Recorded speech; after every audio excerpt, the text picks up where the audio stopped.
You are 45. The restaurant is full. Glasses clink. People laugh across the room.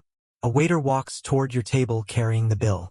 Without asking, he places it in front of you. Nobody questions it. Not your friends. Not the waiter. Not even you. You simply smile. Reach into your wallet. Hey, outside. One of your oldest friends pats you on the shoulder. You've done well. You thank him. But the strange part is that 15 years ago, the exact same people barely noticed you. Back then, you were invited only when someone needed another person to split the bill. Now, people ask for advice. People ask for introductions. People ask if you know someone. The money changed, but something else changed first. Your social class. And nobody tells you that every time you move into a different one, the world quietly rewrites the rules. People don't simply treat you differently because you earn more. They treat you differently because they believe you've become someone else. You don't know it yet, but you're about to discover that social class has less to do with income than almost everyone believes. Rewind. You are 24. Fresh out of college.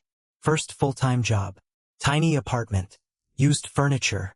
A car that starts only after the second try. Every morning, you hope nothing expensive breaks. Not because you can't fix it, because one unexpected bill could erase your entire month. At work, everyone dresses almost the same. Everyone eats lunch in the cafeteria. Everyone waits for Friday. You fit in perfectly. One Friday afternoon, a few coworkers invite you to dinner.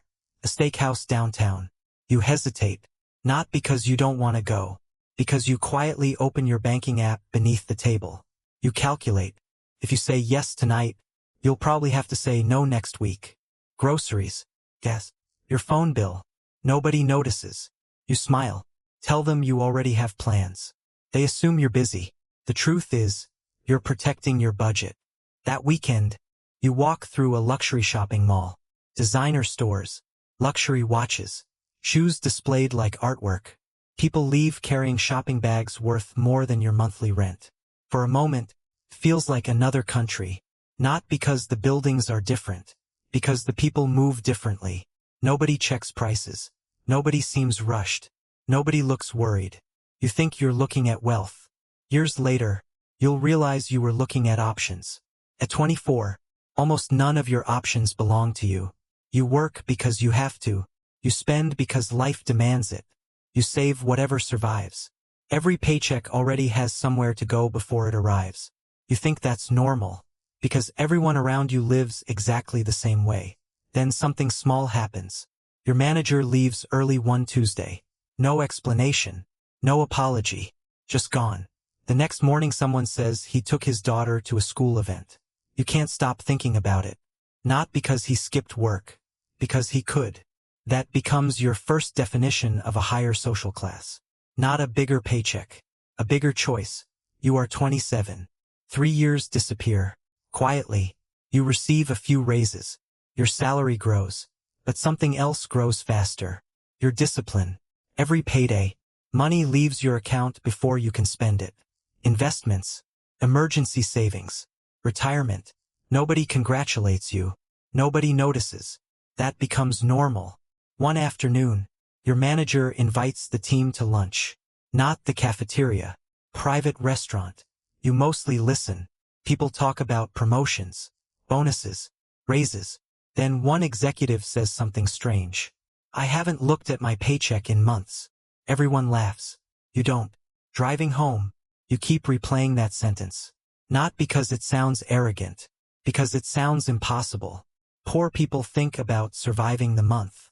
Middle-class people think about increasing their paycheck. Somewhere above that, people stop thinking about paychecks altogether. They think about ownership.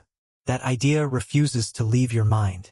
Your friends celebrate every raise the same way. A newer apartment, a newer phone, a newer car. You quietly increase your investments instead. Nobody notices. One evening, your closest friend laughs. You've been working for years. When are you finally going to enjoy your money? For a second, you almost agree. You almost open the shopping app. You almost convince yourself you deserve an upgrade. Then you remember something. Every dollar you spend today Has to keep working tomorrow.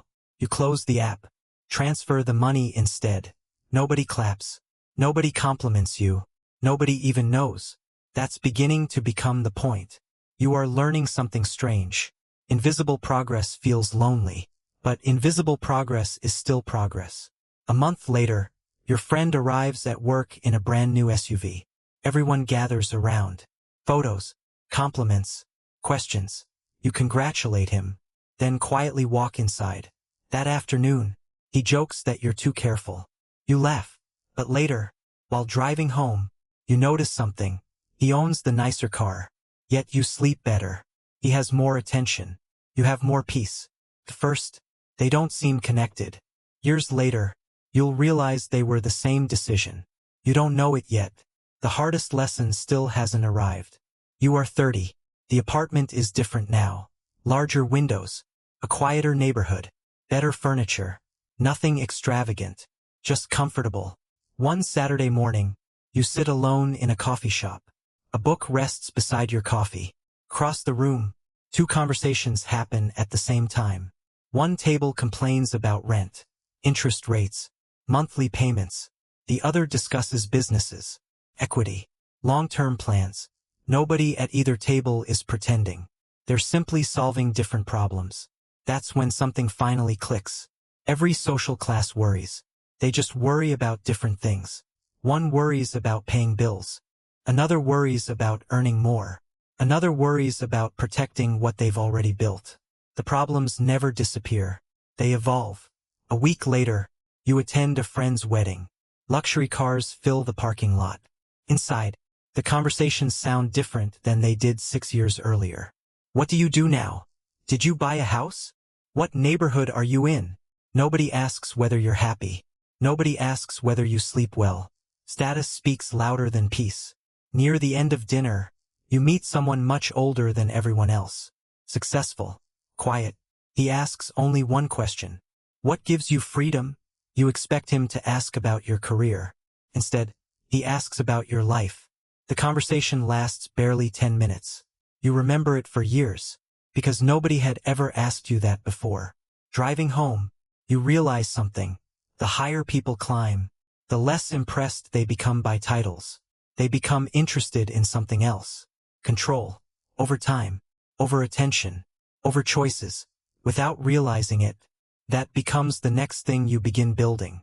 You are 34. Your income has doubled since your first job. But almost nobody knows it. Your clothes look the same. Your apartment is nicer, not bigger. Your mornings feel calmer. That difference matters more. One afternoon, a college friend invites you to a housewarming party. The driveway is full of expensive cars. Inside, everyone is talking about upgrades, kitchen renovations, vacation homes, luxury watches. Then your old friend arrives. The same friend who bought the SUV years ago. Only this time, he seems tired. He pulls you aside. You ever feel like you're falling behind?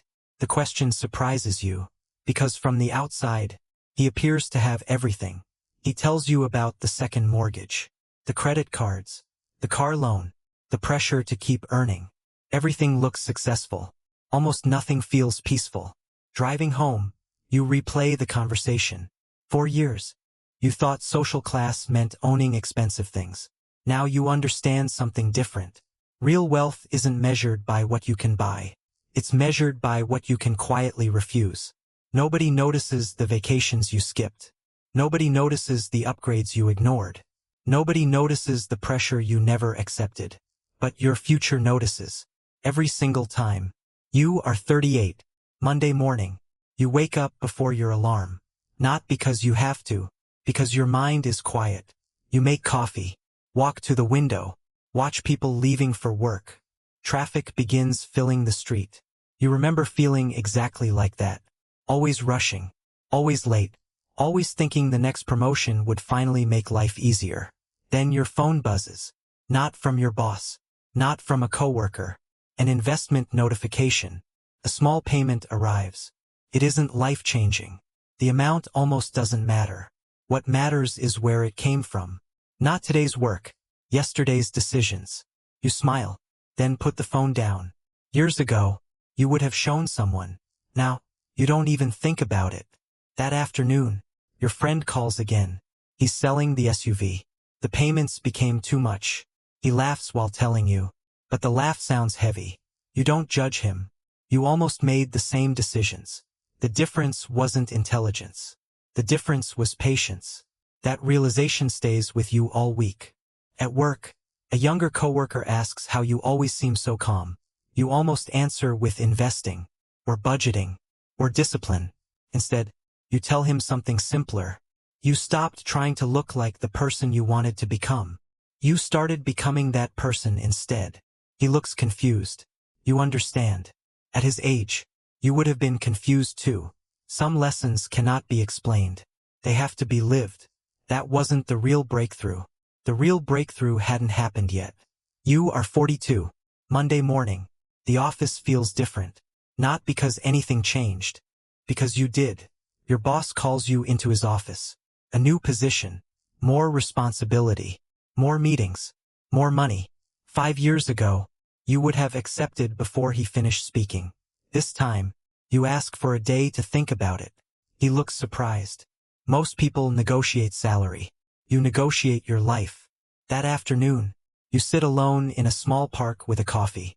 You write 2 columns in a notebook. One says more money. The other says more freedom. For the first time, they don't point in the same direction. You realize something. Every social class teaches a different definition of success. The first teaches survival. The second teaches comfort. The third teaches status. The highest one teaches choice. You decline the promotion. Your coworkers think you're crazy. Some assume you lost your ambition. Others think you're afraid. Nobody understands. Because they're judging the decision from where they are standing, not from where you're going. That evening, you walk through your front door before sunset. Dinner is still warm. Your phone is silent. The peace feels unfamiliar. Then you understand. For years, you thought freedom would arrive after enough success. Instead, it arrived the day you stopped sacrificing your life to impress people who weren't living yours. 3 years later, you are 45. The restaurant is full. Glasses clink. People laugh across the room. A waiter walks toward your table carrying the bill. Without asking, he places it in front of you. Nobody questions it. Not your friends. Not the waiter. Not even you. You simply smile. Reach into your wallet. Pay. Outside, one of your oldest friends pats you on the shoulder. You've done well. You thank him. But the strange part is that 15 years ago, the exact same people barely noticed you. Back then, you were invited only when someone needed another person to split the bill. Now, people ask for advice. People ask for introductions.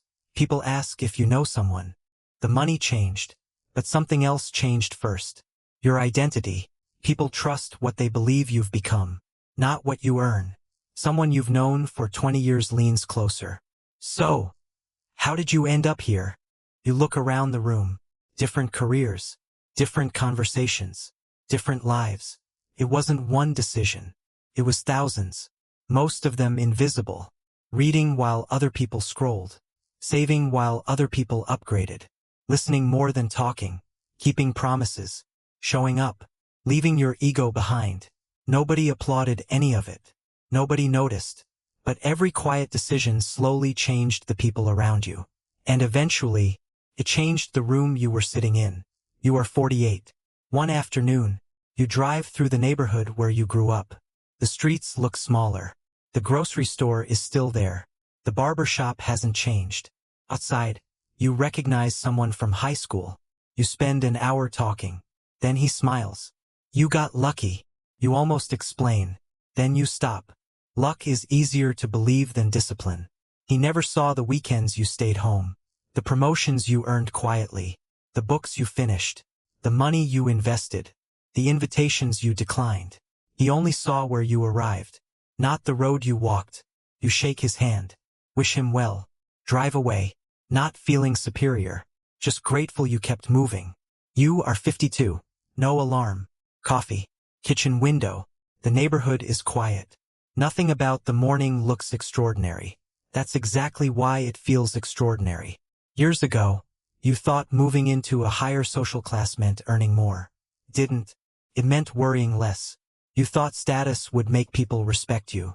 Instead, it taught you whose opinions never mattered. You thought wealth changed your life overnight. Instead, small decisions changed your life. Wealth simply arrived later. That's when everything finally makes sense. Social class was never only about money. Money was simply the part everyone could see. Underneath it, there was patience, discipline, responsibility, long-term thinking, emotional control, the ability to delay applause. Those were the things quietly changing your future. People think they enter a new social class when their paycheck grows. Most of the time, they enter a new social class when their identity changes. The paycheck simply catches up. The real promotion happened years earlier. On ordinary mornings. Inside ordinary decisions. When nobody was watching. When nobody cared. When nobody believed anything was changing. That was the day your future began. Not the day your salary doubled. Not the day you bought a house. Not the day people finally respected you. The day you stopped making decisions for the person you were, and started making them for the person you wanted to become. That's the strange thing about social class. Most people spend their lives trying to look like they belong somewhere else. Very few quietly become the kind of person who naturally does. One path chases appearances. The other builds identity. One depends on approval.